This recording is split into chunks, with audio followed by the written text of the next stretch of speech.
கடைசியாக படம் முடிக்கும்போது பார்த்தீங்கன்னா ஒரு மாணவர்கள்னால் சும்மாவா, மாணவர்கள் வந்து நம்ம ரத்தத்தோட ரத்தம், உணர்வோட உணர்வு, அதாவது வந்து சதையோட சதை, அவங்க நம்ம உருவம் அப்படிங்கிறாரு, வடிவம் அப்படிங்கிறாரு. அந்த டைலாக்லாம் ரொம்ப ஷார்ப்பாக இருந்துச்சு. அந்த பாட்டி, அந்த ஒரு பாட்டி இந்த கதாபாத்திரத்தை வருவாங்க, சிவகார்த்திகேயனும் அதர்வாக்கும் பாட்டி. அவங்க வந்து 8வது வரைக்கும் படிச்சிருப்பாங்க. அவங்க அந்த மணி ஆர்டர் அந்த ஊரில் அனுப்புறதுக்கு, அந்த காலத்தில் மணி ஆர்டர் தான் பணம் அனுப்புறதுக்கு யூஸ் பண்ணுவாங்க. அனுப்புறதுக்கு பார்த்தீங்கன்னா அவங்க தான் வந்து எழுதி கொடுக்கணும். பல பேர் அந்த போஸ்ட் ஆஃபீஸில் வெயிட் பண்ணுவாங்க மணி ஆர்டர் அனுப்புறதுக்கு.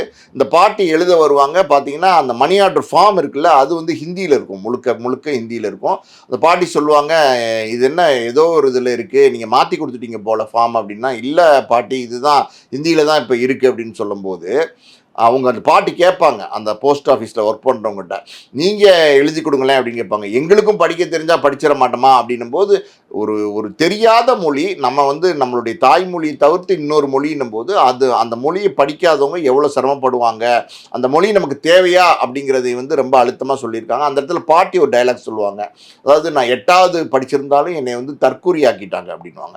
அதெல்லாம் நல்ல அழுத்தமான வசனம்.